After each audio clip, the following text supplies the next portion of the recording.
It used to destroy homes, your home. Sometimes it destroys state, especially for the man. That's not how it went down. Coming of age historically before colonialism, that is, before slavery, and how every part of your body works. So anyway, welcome. So what I'm going to do is, before I let you guys introduce yourselves, I'm going to sort of glow through the topic that we're going to have today. I was thinking about what we're going to talk about in terms of you, the two of you that are here. But I thought we'll go with the hate you give, or the hate we give, and have that discussion. But without further ado, I'll let you go, starting with yourself, who you are, where you're from, and all that stuff. Okay. My name is Junior Masandi. I live in London now, and I am part of Revive Congo charity, and I'm also marketing manager as well. Sweet. Brilliant. My name's Gradi, Tomene. I live here in London, was born in Congo, raised here. I'm a secondary teacher. I'm also part of YPC, Young Professional Congolese. It's a professional network for Congolese people, started by myself and Michael Tadende. Sweet. Well, I'm Charlhene. I'm your host, I think. Sometimes I get a bit into this conversations. But so the context we're going to talk about today is the hate we give. The idea behind that is that there is a lot of hate that we give to each other as within the continent as well as within our country itself, DRC. So I want to start off with asking the question of commodity. When we look at the history of Congo and Congolese, we know about the colonial, we know about the slavery or the colonial slavery, etc. We know all about that. But what I want to find out from you guys is what we think about the way we've carried on within that hate till today. Examples being we have the highest level of rape within our culture, whether it's nationalized or not within the family, it's hidden but it's there. We have the highest level of child abuse. We just have a lot of death and destruction where I think in recent years, just recently, I saw there's viral posts that go more viral within our communities, the posts of people dying or being killed, rather than the posts of people achieving something and doing positivity. Yeah. So I want to ask you a question is, are we obsessed with that more than we're obsessed with actually getting better? It's a very layered question. It is. I wouldn't say that we are obsessed, but I'd say we discuss this a lot more because it's at the forefront of our issues. Congolese history, as many will know, is we've been through a lot, and we have a lot of deep-rooted issues as well, and they are still ongoing. Other nations, they've had their past, they've been able to overcome it, they've been able to progress, whereas we're still having the same conversations that our parents' generation were having, our grandparents' generations, and generations beforehand. So it's not that we're obsessed with it, it's just the fact that it's still very raw and very recent. So it will be an ongoing conversation until there is some kind of element of change. And because it's so deep-rooted and there's many other areas that we need to go into if we need to discuss the whole thing, it's probably why we continuously talk about it, because the other angle would be the entertainment angle, our music, our dance, which we love and enjoy, but then when we focus too much on that, we're then told that all we're doing is being entertainers and we're not being serious. So yeah, it's very, very layered in that aspect. And just add on to that, and if you look at like in the media and press angle, like in not just in Africa, just worldwide, like if we're going to talk about COVID right now, it's the negativity is what seems to get people reading a lot more than the positivity. And that, for some reason, in life in general, people prefer to talk about negative stuff than the positive stuff. So an amazing person could do really, really well, build himself from having nothing at all to build himself into something. People will talk more about the young black person that's committed rape than it would about this person. So if you look back, if you take it back into Congo, if we talk about the hate, that's been in general for a very, very period of time. It was originally from different tribes not being able to mix with each other. Then as we grew, we started seeing a lot more people mixed in, but it's still a topic of conversation that we still need to have up until today. And if I remember well, when the President Tshisekedi was actually became into power, there's a big thing about tribalism that was an issue. That was an issue. Like a lot of people didn't want to, they didn't like his tribe, which I can't remember off the top of my head what it is at the moment.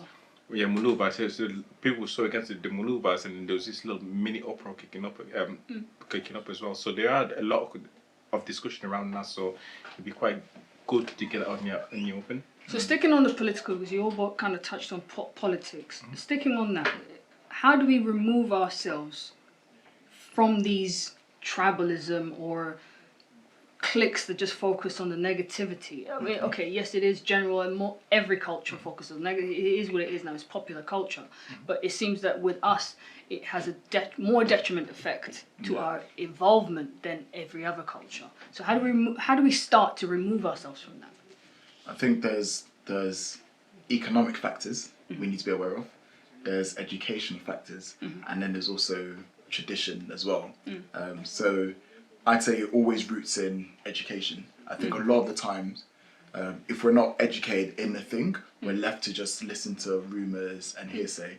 You know, your parent will come up to you and say, you know, be careful of the Mudetela or Mulubas or the Mukongos because something happened with this person, happened with that person, and these people do this. And where you're just gonna believe what's told by family, what's told by friends, and you're not going to explore or learn yourself, you're gonna hold into that. And and considering that's been shared with you at a young age, you kind of grow up embedding that. So then when you come across someone, you ask them, oh, what tribe are you from? And they say, oh, I'm from this tribe. You automatically resonates with what's been told before. So I think the biggest shift that we need to have is, personally for ourselves, is education.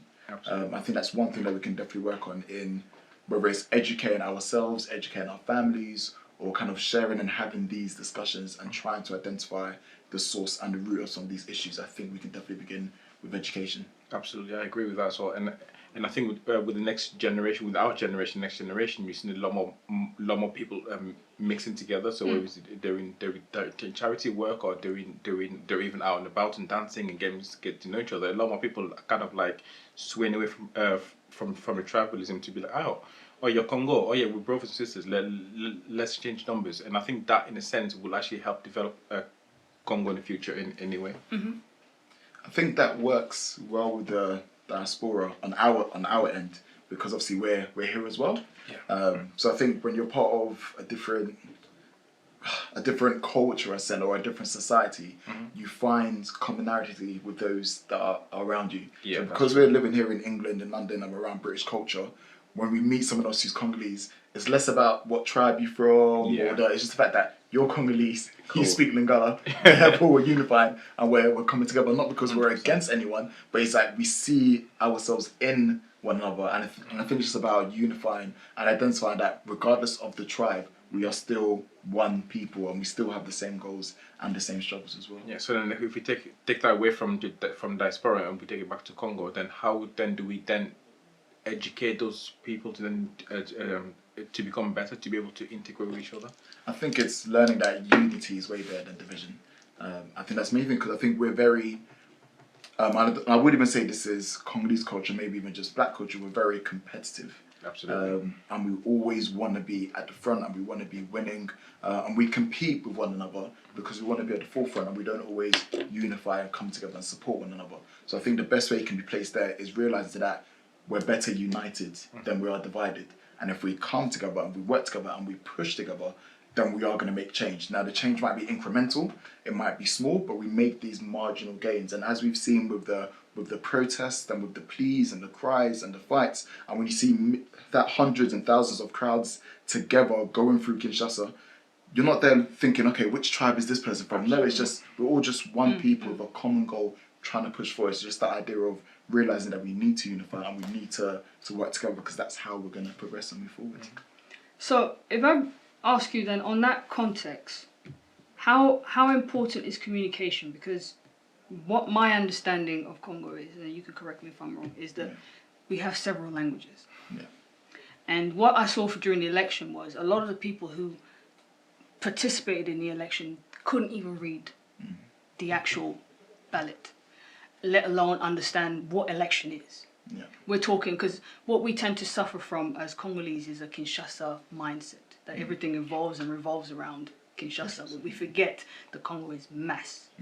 And it has more population outside of Kinshasa. So how important is language in the destruction as well as the reconstruction of where we are? That goes across the continent as well, to you guys. Absolutely. I think it's really, really important to education, and I think that's part of the work that that we do with our Congo is we try to teach them from a very very young age, because there are some ages, as bad as it may sound, it's kind of difficult to educate once you're already set on the mindset. So for us, for us as a community, is we have to look at the next generation of leaders. What we're going to do to then develop those leaders into the next generations to potentially become like ministers or even the presidents of next generation. So I think a lot of work needs to be done with the next young generations. That's where we will see the real changes happening. Yeah, I think a great way to divide people and to keep them apart is the confusion. And the easy way to confuse them is to ensure that they don't understand each other. Sure. And language is big. I think people naturally struggle to communicate because with communication, it requires you being able to explain yourself clearly, the participant being able to understand, and you being able to reach a mutual agreement. But if you don't even speak the same language, then already there's going to be a divide. And then it goes on back to your previous point about the hate that we give as well, because even when we can speak the same language, we don't always choose to, because there are some who rather speak French and not Lingala because they think that French is a bit more in regards to society and classing. French is the way to go, whereas others go towards Lingala because that's more cultural, that's more rich, not the French, not the colonial powers. So there's even just a divide on what language should we be speaking to one another. And if you don't speak Lingala, even here, if you don't speak Lingala, are you really Congolese? So even in that, just to support some personal to that as well. It's when I grew up in Kinshasa, like for me it was, you can't speak Lingala, you got to speak French, because I went to Lupio, like it's a posh school like in Kinshasa. Like I had to speak French only. But then as I grew up, I remember my father turned to me and say, "But why don't you speak Lingala?" And my response to him was, "You told me not to speak Lingala." So now I can understand Lingala, but for me to speak it is not as fluent as I would as I would French. And I think probably in the language general, we should actually then find a way to teach the whole population generation French and Lingala, because those two are really really key. So if you come to Europe, French is still one of the big language. Then we find a way to also introduce English into Congo as well, because English is predominantly the number one language in the world. And then from that as well, you can start seeing people becoming more learned with life in society in general, and that's the next generation. It's interesting what you're both saying about language. So like you, I had the opposite. So I was even more of an outcast. So I learned English first, before Lingala, before French in Congo. So I was already like, European, that's not happening. So I've come out like, so I obviously have no accent. So the community already looks at you like, you speak English?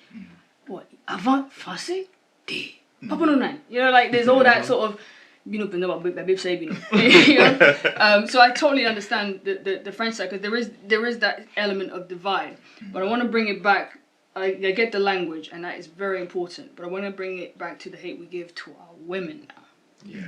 And this has nothing to do with, if we leave the colonial, let's leave that behind, and we leave all of those excuses behind, because I think we can use it till the cows come home. But for now, if we just talk about, I'll give you a simple scenario. A few weeks ago, there was a young lady on social media that was sexually violated by her father. And the way that everyone portrayed, I saw it as hateful. I don't know about you, but the way everyone portrayed her, that she was 12 years old, that somehow it's her fault to have managed to get herself pregnant by her father. And they also had the father being interviewed at a luxury. It's almost as if it was just a thing that we do. So how did this happen? And da-da-da-da-da-da. That is hateful to me, because we're talking about an innocent, vulnerable child that's been taken advantage of by a predator. But yet we don't seem to see that. And that is where I'm saying the hate we give, because it's not always physical. It's things like that. So how do we, first of all, identify this and start talking on this? And how do we progress from that for those little girls and boys even?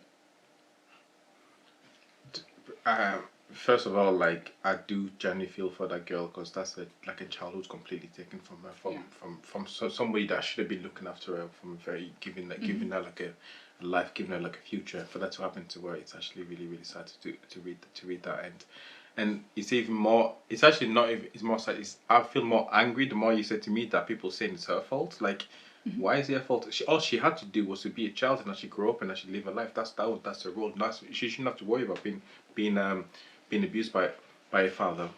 And then also, but then on top of that, it goes down to a mentality that a lot of a lot of countries have, where they think that women and children can be used as of when they please.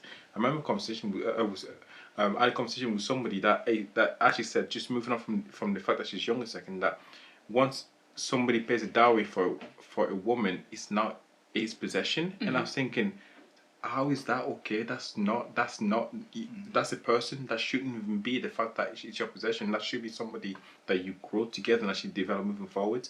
And this conversation always just irritates the life family, because I'm also growing up with the mentality around us of like a man can have as many wives as he wants. Again, I've been against that. I think that is some misogynist is ridiculous. That it should just be like you take care of one woman, and that's you two together as a partnership. And I really wish I could stand and say this is what we need to do to make things better for our women, but we do need to find a way to start a discussion openly and actually make people realize that it's not okay. Like, it's not okay for men to just treat women as they want. These are people. Like, it's not for human beings. You should treat it like accordingly. Just before you answer that, just another throwaway question. Do you think that we don't see women and children as people? I know you said it, but do you think that we see them more as commodities? Absolutely. Means of income or means of release, for example. Absolutely. And I think we see women as incubators more than anything else. You see a woman, she got great hips, she can give us 10 children, and you kind of foster that ideology onto the woman rather than actually asking her what she even wants to do. Because a woman could potentially wake up one day and say, "Do you know what? I want to have a life. I want to become a lawyer, a doctor, or something." But we take that away from her by saying, "Do you know what? All you're good for is giving birth." And that is something that we need to have an open discussions about. Because what about their voices as well? They should be able to have a voice. It's interesting you're saying that, because before you guys arrived off here, we were talking about how women are raised in our community, in the African community, completely. My own, way of being raised was always cook, clean, babies, in that particular order, right? So by 10 you have to be able to accomplish all of that, so that by the time you reach the reproductive age, you're ready, you're set for marriage. So, but at the same time, you, as a female, you're expected to go to university, get all your degrees and everything, but then as soon as you're married, don't pursue any of that. You sit at home. So now it's almost like you've made me become this intelligent individual, intellectual, self-expressive, all of that kind of stuff. But then you told me, and I have to put it on hold because, well, this man now wants to marry me and own me. And that is where I'm at with this question. Sorry, I'll let you carry on. I think, on the back of what you said, I think, similar to you, it grieves you to know that this is a fact of the situation. And that this is happening to this day as well. And this is why a lot of people have issues with the patriarchal system that allows these things to uphold and to continue, and for certain things to be shrugged off. I think to answer your question, first thing we need to do is definitely just call it out. We need to call out what's wrong, and it's better when it comes from those who are part of the patriarchy. So when it comes from men, than when it's coming from women. It's a lot more powerful when men call out men for doing wrong.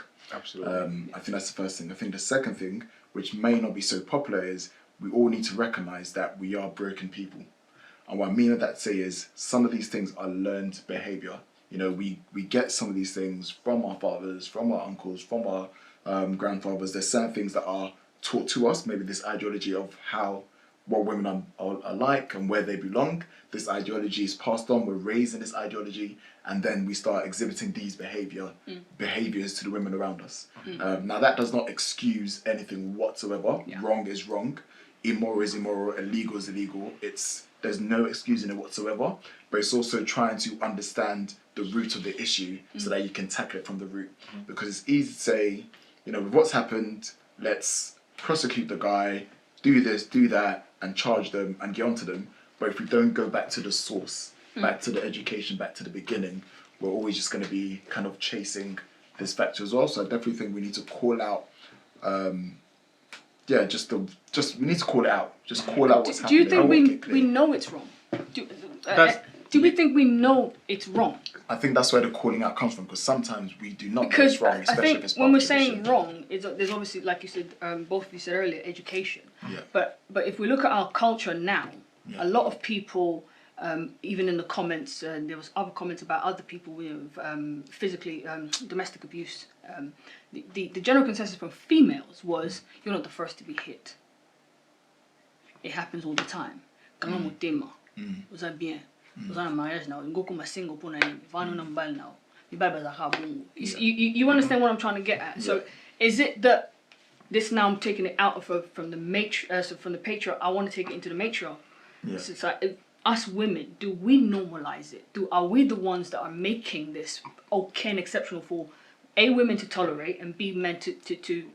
But the thing is that I wouldn't want to put that on the women. They've got to find a way to get involved, because the men, the thing that should be taken back to the men. The men have to be mature and old enough to educate themselves to know that it's wrong.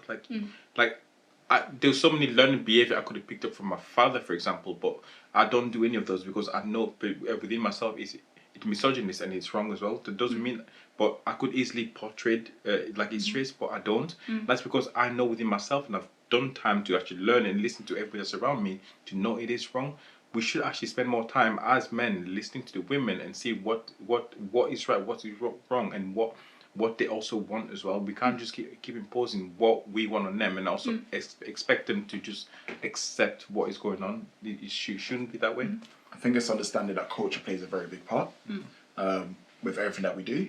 I think where we are at in the Western world, here in the UK, we've learned certain things. Certain things have been characterized as wrong for us. Therefore, it's very easy for us to look over the Congolese tradition and cultures and say, actually, that's wrong because of where we are at. Whereas if we were there, would we be saying the exact same thing? Because if you're raised in this culture, if you're raised in this understanding, if you're seeing it in your household and it's a normality, and you know the women in your family are not complaining, then naturally you're just going to assume this is what life is supposed to be like.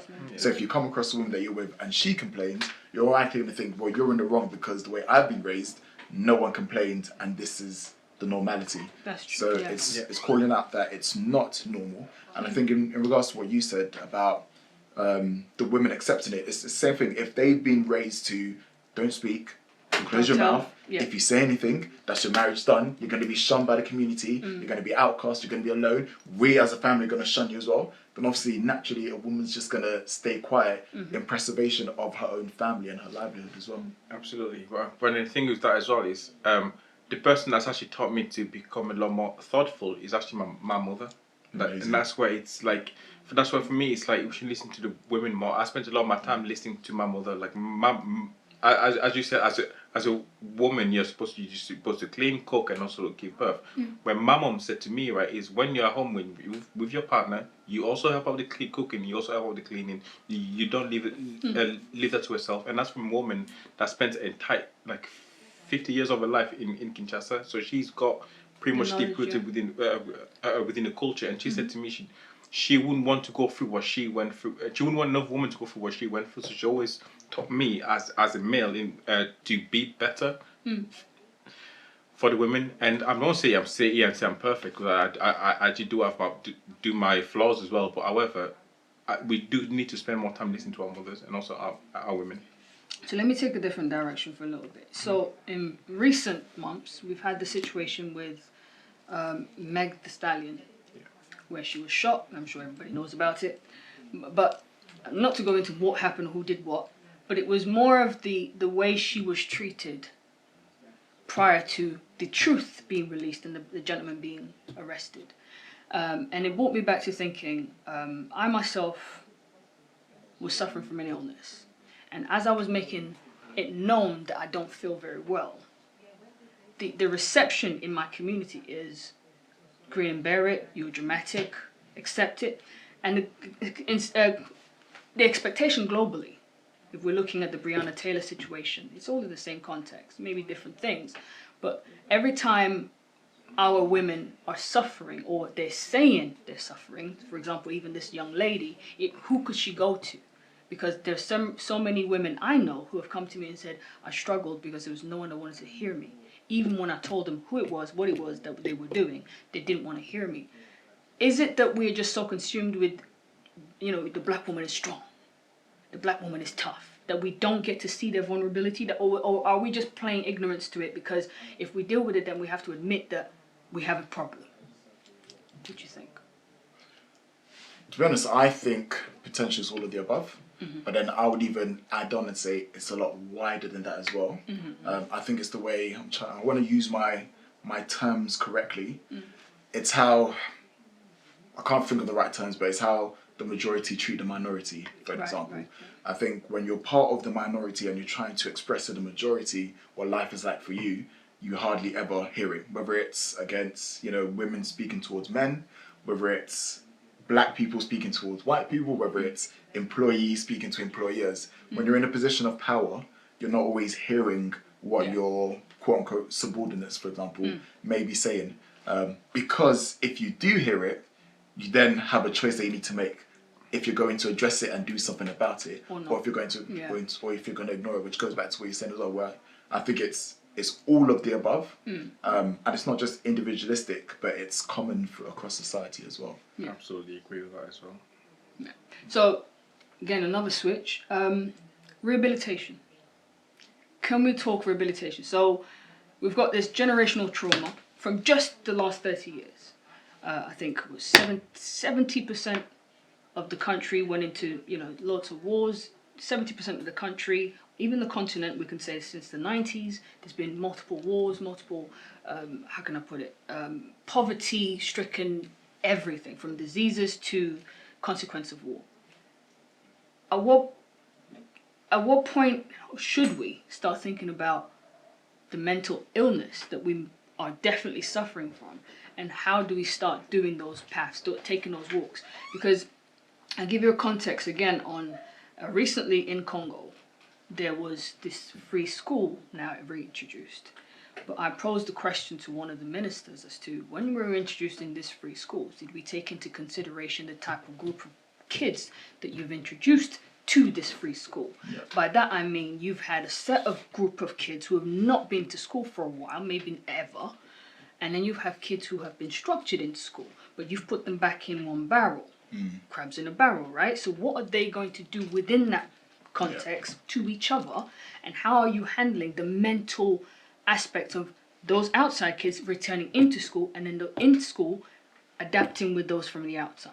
Because we're talking about some serious adaptation here, and with that in mind, when is it right for Africans to start thinking about, because I know we don't think about mental as anything, we don't even like to talk about it. Yeah, absolutely. I don't think mental health is spoken at all in Africa. If anybody mentioned anything about mental health, they're like, oh, you are being very, what's the word I'm looking for? Kindoki.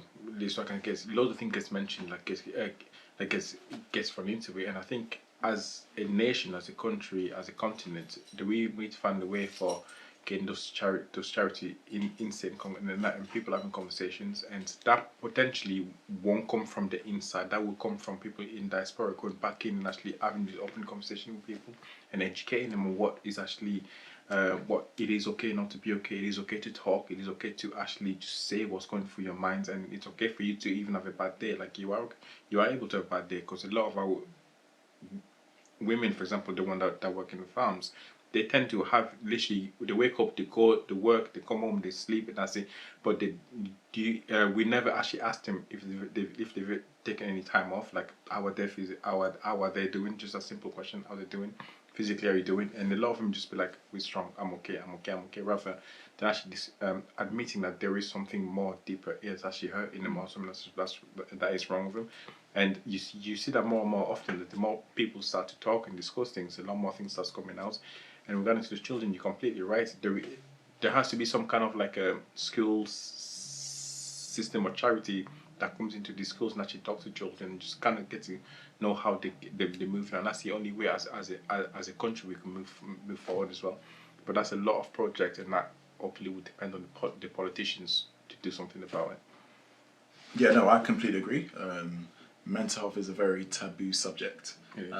We don't like to talk about mental health, poor mental health. Poor mental health, or any conversation regarding mental health, is seen as a weakness, especially when it comes to the men. The ways that we can tackle it are vast. I agree with everything that you said. I think finance is needed, and it needs to come from the top. For it to be effective and widespread, we need finance, and we need procedures in place as well that explore mental health, because with mental health you need people who are trained professionals who are able to have those conversations, but also allow the people to feel comfortable enough to be able to approach it. Because unless you're willing to acknowledge that you have poor mental health, you're not going to be willing to take that journey towards healing. I think schools and the young people can be an amazing start, because if we start with the young, as they grow up, they will then pass it on downwards. And even if we support them in school and they go home and they don't have that support at home, when they come back to school, they still have that support there.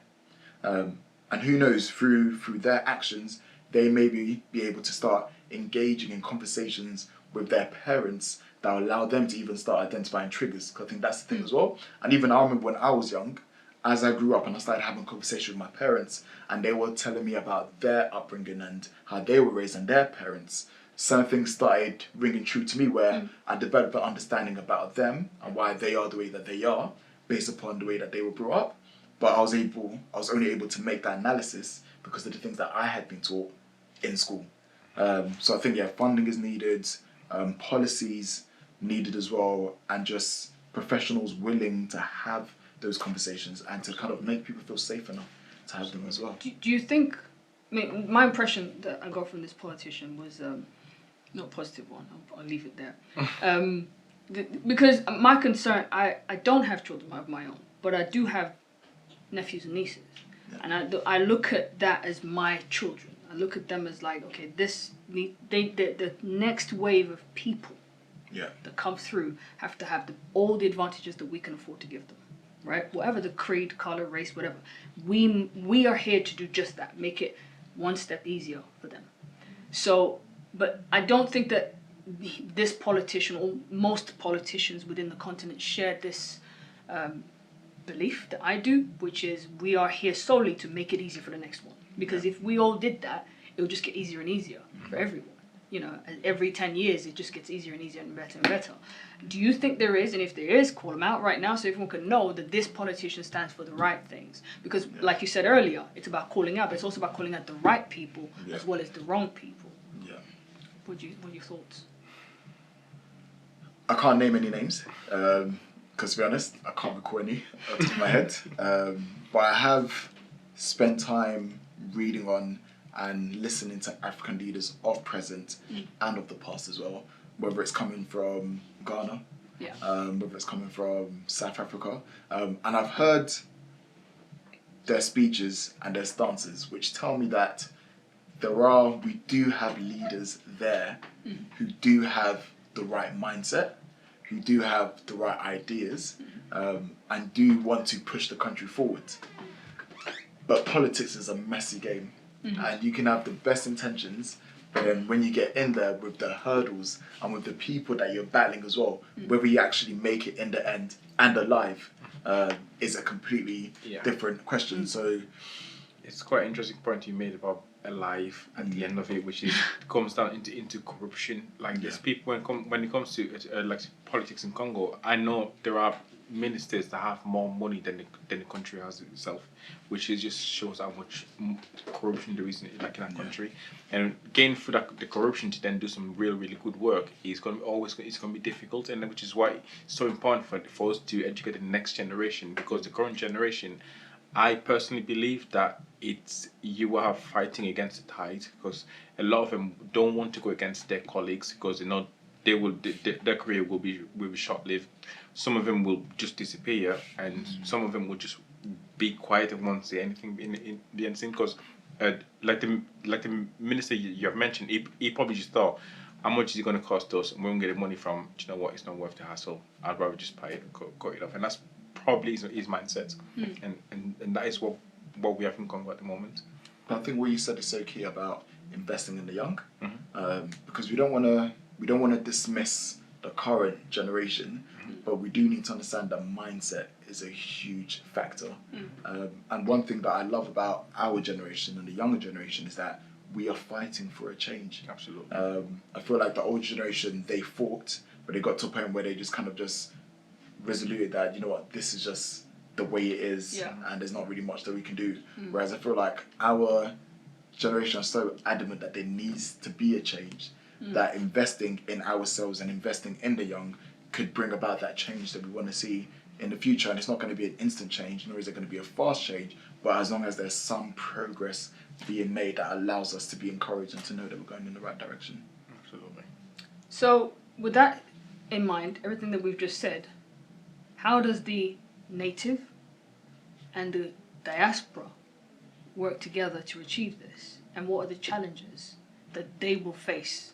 For example, taking away the politicians and the excuses and the reasons, how can we bridge that gap between us and them? Because let's be honest, we've got the mindset of more of a European mindset, and they've got, you know, what they're living with every day down there, as opposed to us. We could just see it from a tunnel vision. Yeah. How do we bridge that gap? How do we make that relationship better? Because we also have that problem of where we are accused of being complex, and we think we're bigger and better, and vice versa. Yeah. So how do we stop that before we can actually get to actions?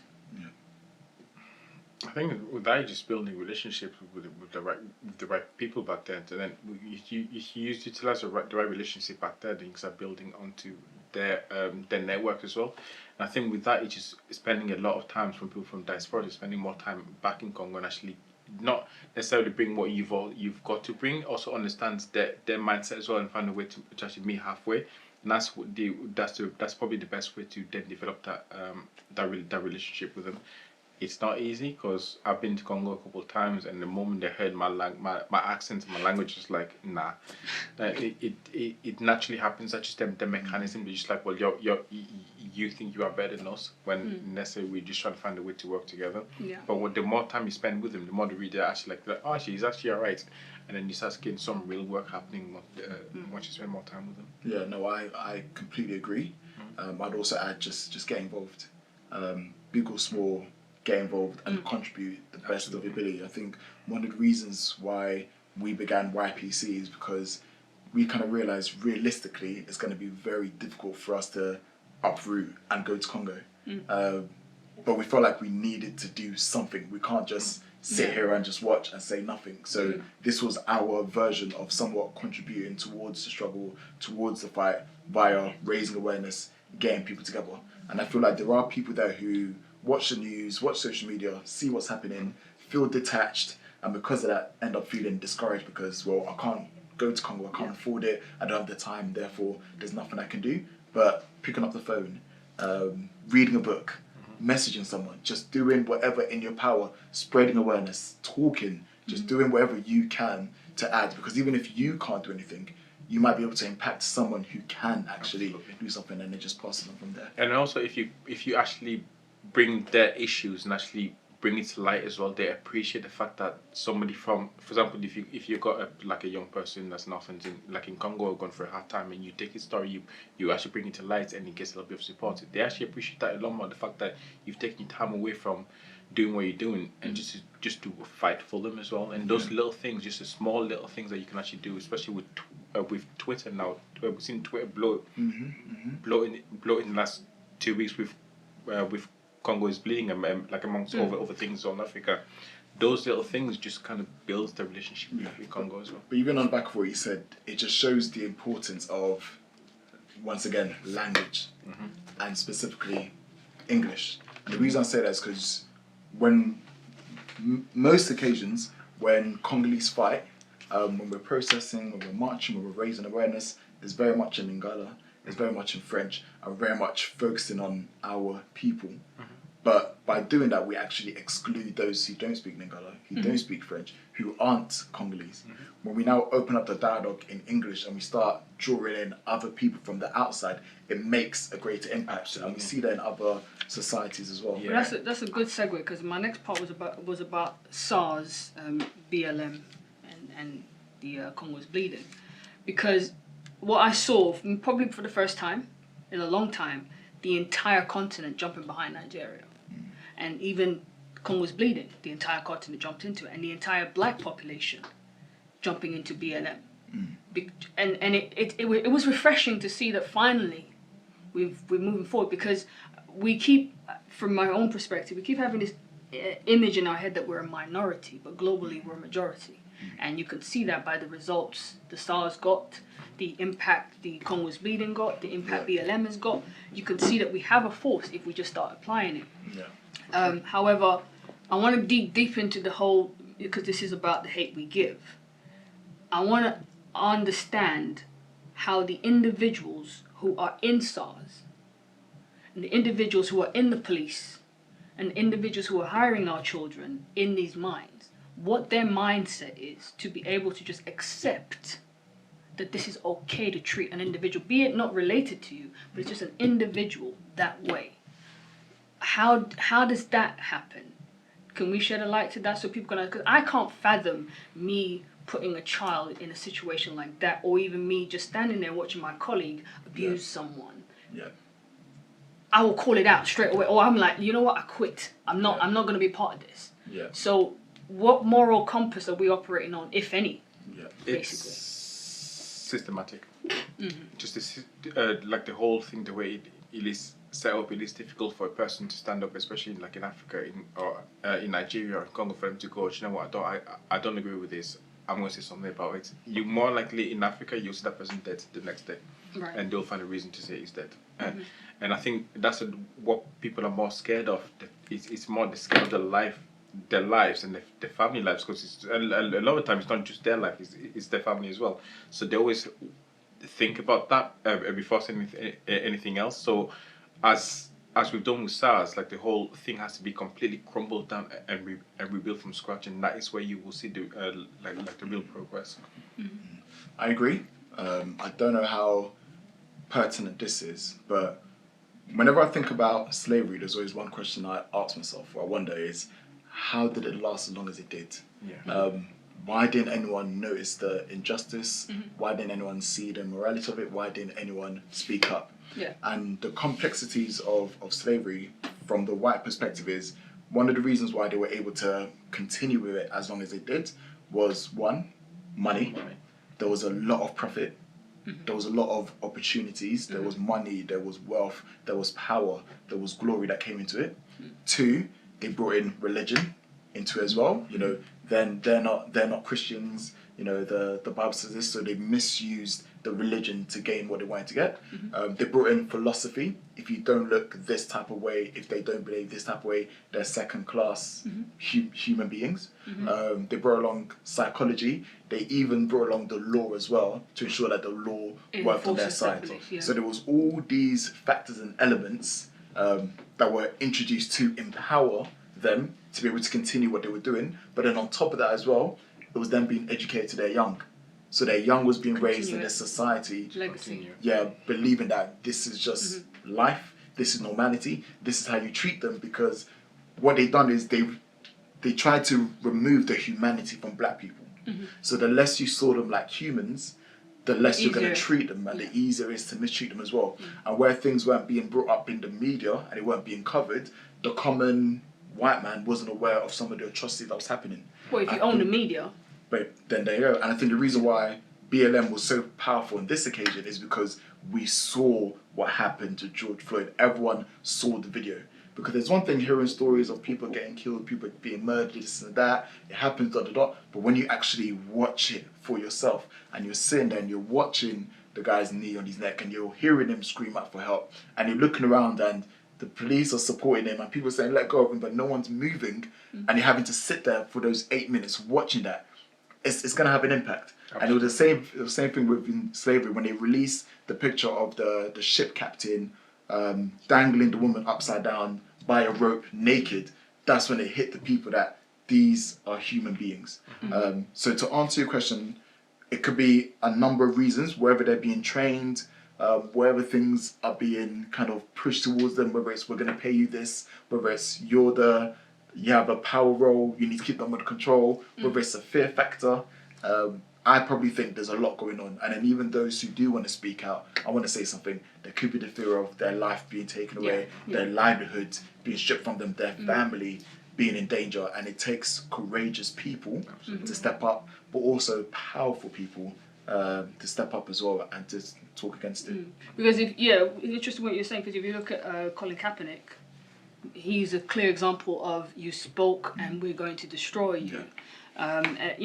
Because I think that destroying them by death is something that is now very least done. There's so many leaders that have spoken against systems and easy to die, to kill them, but that's made them into martyrs. So I think the refreshing way of looking at it now, the revised way of dealing with people like that is, if you're looking at Farrakhan or all of those kind of people, is to suppress them, take them off the media, call them terrorists and all this stuff, anti-Semites and things like that. It's far more easier, because then you don't get that uprising from how we all uprised in the death of Luther King and such. So it's very interesting saying that. I suppose. Sorry. Just want to add on to part of the reason also worked quite well, and I don't just think. I think with that it was because we had a lot more support, not just within the black community, it was also within the browns and all the communities as well. Like for some reason, everybody kind of came involved into this. Everyone in the world just thought that's not okay, and I think that's where a lot of things are happening now within this social media world, that so many people are speaking out, whether it's in China with the Muslims in China, or whether it is with well, now it's the whole Palestine and everything that's happening as well. People start talking about that as well. There's so many different things that people are talking about, because people are actually just waking up and saying, no, enough is enough. Like we need some more like equality beyond the world. I think I can definitely agree that I think also from what you said, the other non-involved parties, let's just say it like that, finally got the confidence to speak. Because also for them, if I think about everyone who I know who isn't from the continent or linked to the continent, they also have their own hierarchy system and tier system in which they have to abide by, and when they step out, there's a way that they're dealt with as well. And you just see it in employment, where if you made a complaint, I remember making a complaint about a manager that was treating me in a certain way, and I can identify it straight away because I can smell racism from a mile away, right? But I shouldn't have to say that, and that's the worst thing about it. I shouldn't have to say I can smell it. I know exactly what it looks like. But to say to someone who's never experienced it that this is racism, it's hard, because at that point they're thinking, but if it's wrong, then I'm going to be subjected to that. Because there's also that sense that they feel that they can also get, in a way they know what, being excluded looks like. But do they want to? They've got kids, they've got bills, they've got responsibilities. But now there's a sense of confidence, in a sense that we're going to unite, we're going to stand together. You can't sack us all, you can't kill us all. That sort of it, which added more fuel to the fire, if you want to put it like that. So I just wanted to mention that, sort of to give people who are listening the confidence that they're on the right path. That because the worst thing is not the people doing the oppressing, it's the people that do nothing. Absolutely. Those are the worst people. And if you don't mind me adding as well, it's also being open to the idea that you're not innocent. I remember listening to a preacher, and we were talking about misogyny, and one of the things that he was saying is it's very hard for women to speak up against it towards men, because we do the same thing that white people do to black people, where we just shut it down. No, that's not the case. No, that's not what's happening at all. But if you approach the conversation with the understanding that potentially within yourself you might just be slightly misogynistic, you're then going to be opening to hearing. So if you approach the conversation or the topic on the defense as though you're right, you've done nothing wrong, you can't be accused, you're already blocking off that initial conversation from occurring. So initially what I'm basically saying is just be open to hearing how the other side feels, and in the back of your mind just be mindful that whether you realise it or not, intentionally or unintentionally, you could be contributing towards it. And it doesn't mean that you're now going to get attacked and you're now guilty and everyone's going to hate you, but it's just an opportunity for you now to kind of learn. It's kind of like having that conversation of us saying Black Lives Matter and then others saying no, all lives matter. You're not guilty, but let us just educate you so you understand why that could be an issue. And if you're willing to learn, then you can support us in our fight as well. And I think that's the hardest part, is being able to just take the defensive mechanism out of you, to be able to listen and understand. Like we all do it naturally. Like the moment somebody comes at you with something, automatically like, no, I'm not. Like Yep. literally, and I do it like Brick wall. literally I do it. I know I do it sometimes, and sometimes it just takes me a little time to actually realize I'm actually doing it and take a step back. And we just need to be able to understand that it's not easy to be able to take that, and just once you go through the hard process of understanding, Yeah. you can then find the solution to move forward. But in all saying that, just out of what do you call it? Just a side note, I don't think I can understand why you're an Arsenal fan. But, you know, that I would never be able to understand. But you know, that's a whole other topic. So just putting it out Thierry there. Henry I- Amen. It's so Congolese. It's not even funny. It's like that. It's so Congolese. Name me another player that's not French. No, what I wanted to do is touch on charities. How important is the role of charity in this hate that we give? Because in recent years, again, we saw a lot of abuse of power within the charities. That wasn't, mentioned and highlighted. That's been going on for centuries. I think even Leopold himself came into Congo through the creation of what is now called, aid. He managed to persuade the ruling monarchs that he's coming in there for humanitarian reasons in order to do what he ended up doing.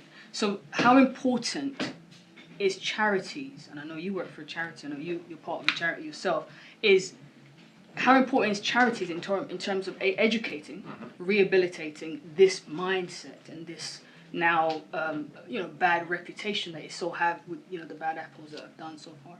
I think charity is so important, and I think there are so many, and it's really nice to see. Like obviously, working in marketing for Revive Congo. I actually get to see all the charities, and we get to work quite closely as well.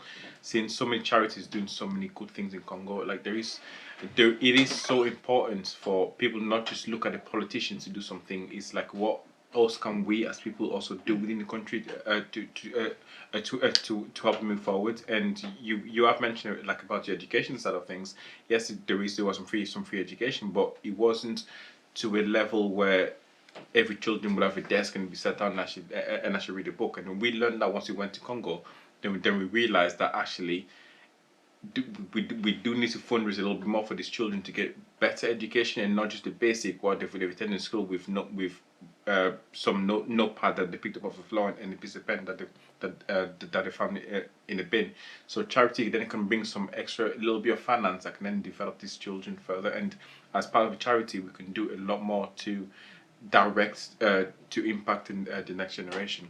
Yes, there are some bad apples charities, and I can tell a story. We were in Congo last year. We attended this orphanage, and you could see how fake the orphanage was. You could just tell something was not right, and you only do that once you go into Congo itself and you spend some time and actually see it. And this guy was making money from people in Europe by telling them a lie, and we could literally smell it and see it as we got there. So, but I would still say charity is important, and the more charities work within each other, like we work quite close with YPC, we work quite close with Yellow Sunday, and so many people that we work with, like more gets done within the continent. And I would beg anybody, if they want to do something, to get involved with charity and actually find a way to help Congo some way, shape or form. Yeah, absolutely. When done correctly, charity is a great vehicle for engagement and for support. It offers the everyday man the opportunity to either invest by volunteering with them, or at least to invest financially, knowing that the charity is there for the right reasons, the right cause, the right beliefs, and they're actually going to do what they say they're going to do when done correctly. And I think that's why I'm not surprised as to what you brought up about Leopold, and what's so disheartening is that people naturally trust charities because they believe that charities come with good intentions. So people will naturally invest more into charities to support others than they would invest in businesses, for an example. Because you think in most, I think Nigeria is one of the highest in terms of giving their children to charities in order to bring them to here. But as they they come over, they're in slave labor. They're in, they're found in sexual labor even. But mum and dad think that they've gone to a charity and that they're gonna, get help, etc., etc. So that's, again, bad apples. It's not every charity. That's not what we're saying. But we're saying because of that, it gives you this fear that, should I be sending my children there? you know, and then on the opposite side you have who's looking after these children when they're here, who's doing the other side of the charity as these kids are left from one end to the next, who's taking care of them, who's checking on. I'm not saying we're checking up on charities, but who's checking just for safekeeping, social services, whatever kind that looks like, who's making sure this is carried on in the right way, you know? Because if you're a good charity, it wouldn't be, come in, you'll be transparent, come in, have a look, see what you say, because like you said, you saw it straight away. Yeah, like, but as you mentioned, people should be checking on charities, and that is the way to get the charity to be very glass clear on actually what they're up to. So you do want people to check on the charities. You do want people to do research on the charities that they're going to give money to. We had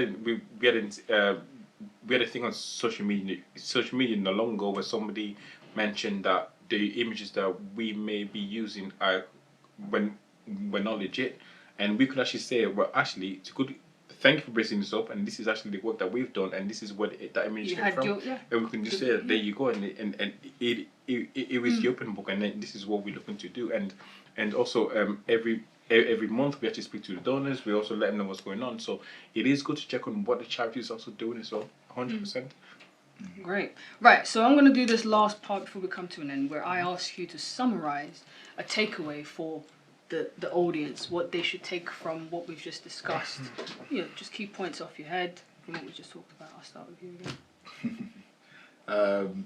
Key points for me is the importance of communication, the importance of understanding one another, and realizing that we're better unified than divided. So whatever things you've been taught as you've grown up and as you've been raised, and whatever misconceptions you may have, it's now time to put those to rest, get yourself educated, and really come together so that we can push our country forward, our culture forward, and so we can actually love on one another, because that's the only way that Congo is going to get to the state that we really want it to be in. And for me, I'm going to say is get yourself educated, do some research, understand what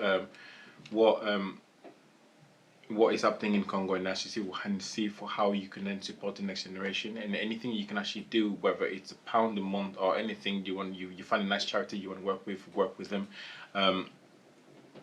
Just spend some time doing some real research, and let's do what we can to make Congo a better place for everyone. Fantastic. Well, my takeaway is knowing how to ask someone how they're doing. I think that's one thing we do very little. Just asking a very simple question: how are you today?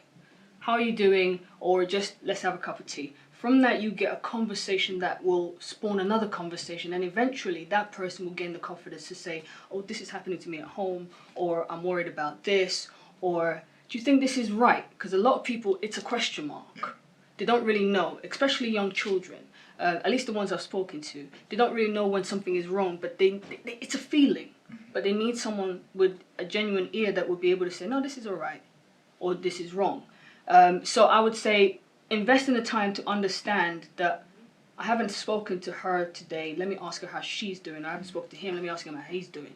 And this way we can get to understanding, because we're listening, and we can comprehend what's going on. And then we could say, I don't know, but I know Junior. I know yourself. Okay, these two will be able to help you. Do you understand what I mean? But you only get that information if you're receiving, or you have the ability to say, let me ask, care about somebody else, you know? And that's my take on it. But anyway, thank you very much. Thank you, guys. Thank you for making me feel really special. And, you know, the colours and all that, apart from the Arsenal bit.